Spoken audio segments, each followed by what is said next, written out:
പ്രേം നസീറിൻ്റെ ഏറ്റവും മികച്ച 5 സിനിമകൾ തിരഞ്ഞെടുക്കുക എന്നത് എത്ര ബുദ്ധിമുട്ടേറിയ ടാസ്ക്കാണെന്ന് പ്രത്യേകം പറയേണ്ട ആവശ്യമില്ല.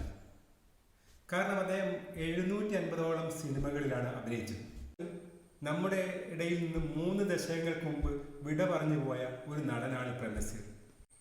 അദ്ദേഹത്തിൻ്റെ കരിയർ എന്നത് 1950 മുതൽ 90 വരെയുള്ള കാലഘട്ടമാണ്. അതായത് 75 വർഷങ്ങൾക്ക് മുമ്പ് തുടങ്ങിയ അദ്ദേഹത്തിൻ്റെ കരിയർ അവസാനിച്ചത് 3 ദശകങ്ങൾക്ക് മുമ്പാണ്. എന്നാൽ 70കൾക്ക് ശേഷം ഇറങ്ങിയ അദ്ദേഹത്തിൻ്റെ ഒട്ടുമിക്ക സിനിമകളും തിയേറ്ററിൽ വെച്ച് തന്നെ ഞാൻ കണ്ടിട്ടുണ്ട് എന്നുള്ളതാണ് ഒരു പോസിറ്റീവായ കാര്യം. ഏതൊരു ആസ്വാദകനെ പോലെ കാലവും പ്രായവും എൻ്റെ ആസ്വാദനത്തിൽ ഒരുപാട് മാറ്റം വന്നിട്ടുണ്ടാകും. അതുകൊണ്ട് തന്നെ ഇങ്ങനെ ഒരു ടോപ്പ് 5 പ്രേം നസീർ സിനിമകൾ കണ്ടെത്തുന്നതിലേക്കായി അദ്ദേഹത്തിൻ്റെ സിനിമകൾ വീണ്ടും കാണുക എന്ന ഒരു ഹിമാലയൻ ടാസ്ക്കാണ് എൻ്റെ മുന്നിലുണ്ടായിരുന്നത്. അദ്ദേഹത്തിൻ്റെ സിനിമകൾ ഒട്ടുമുക്കാലും യൂട്യൂബിലും മറ്റ് OTT പ്ലാറ്റ്ഫോമിലൊക്കെ ലഭ്യമായിരിക്കെ അത് കാണുക എന്നത് പൊതുവെ എളുപ്പമാണെങ്കിലും കണ്ടു തീർക്കുവാനെടുക്കുന്ന സമയം എന്നത് വലിയൊരു കീറാമുട്ടി തന്നെയായിരുന്നു.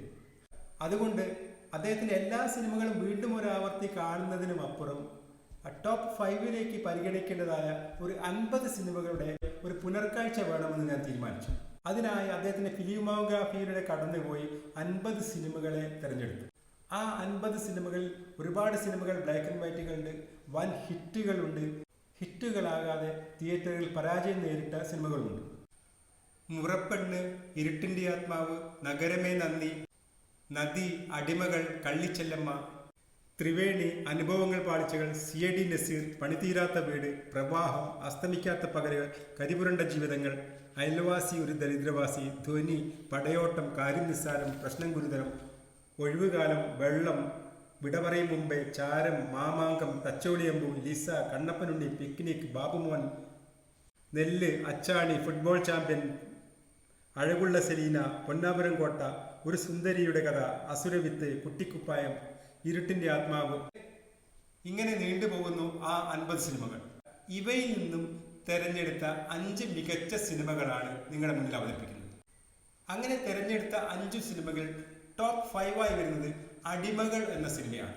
1969 ഈ സിനിമ ഇറങ്ങിയത്. പ്രശസ്ത സാഹിത്യകാരനായ പമ്മന്റെ ഒരു നോവലാണ്. ഈ നോവലിന്റെ ചലച്ചിത്രാവിഷ്കാരമാണ് അടിമകൾ. അടിമകൾ സംവിധാനം ചെയ്തിരിക്കുന്നത് അക്കാലത്തെ പ്രശസ്ത സംവിധായകനായ KS സേതുമാധവനാണ്. പ്രേം നസീറിനെ കൂടാതെ സത്യൻ, ഷീല, ശാരദ തുടങ്ങിയവരാണ് അതിലെ പ്രധാന അഭിനേതാക്കൾ. ഒരു ബധിര കഥാപാത്രമാണ് അതിൽ പ്രേം നസീറിൻ്റെത്. ആ ഒരു നിഷ്കള ഭാവത്തിലുള്ള ആ കഥാപാത്രം അക്കാലത്ത് വളരെയേറെ ശ്രദ്ധയാകർഷിച്ചിരുന്നു. ഈ സിനിമയ്ക്ക് ആ വർഷം ദേശീയ തലത്തിൽ ഏറ്റവും നല്ല മലയാള സിനിമയ്ക്കുള്ള വെള്ളി മെഡൽ കിട്ടിയിരുന്നു. ടോപ്പ് 4 വരുന്നത് പടയോട്ടം എന്ന സിനിമയാണ്.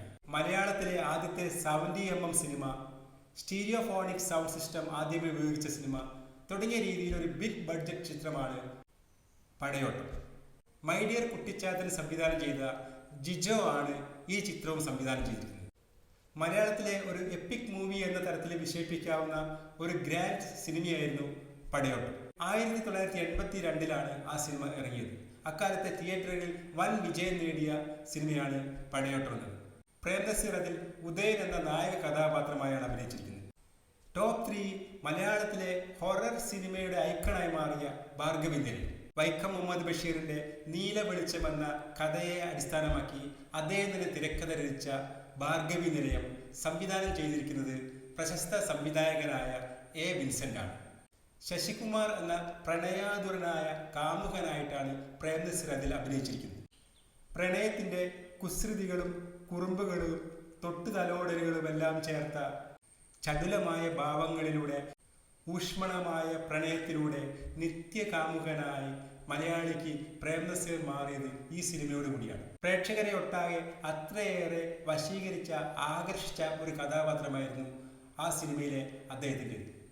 ഒരു തലമുറയൊന്നാകെ മനസ്സിലേറ്റി അനശ്വരമാക്കിയ ഒരു കഥാപാത്രമായി മാറാൻ ആ സിനിമയിലൂടെ പ്രേം നസീറിന് കഴിഞ്ഞു. കാലം ഇത്രയേറെ കഴിഞ്ഞിട്ടും ഇന്നും ആ സിനിമയും ആ സിനിമയിലെ പ്രേം നസീറിന്റെ കഥാപാത്രവും കാലാതീതമായി അനശ്വരമായി തന്നെ തുടരുന്നു. അടുത്തത് ടോപ്പ് 2. ഈ സിനിമയെ മറന്നുകൊണ്ട് നമുക്ക് പ്രേം നസീറിനെ പറ്റി ഓർക്കാനാവില്ല. അത് മറ്റൊന്നുമല്ല, എന്നും പ്രേംനസീറിന്റെ പേരിൽ ഓർമ്മിക്കപ്പെടുന്ന പ്രശസ്ത ചലച്ചിത്രം ഇരുട്ടിൻ്റെ ആത്മാവ്. MT തിരക്കഥ എഴുതി പ്രശസ്ത സംവിധായകനും കവിയുമായ P. ഭാസ്കരൻ സംവിധാനം ചെയ്ത സിനിമയാണ് ഇരുട്ടിൻ്റെ ആത്മാവ്.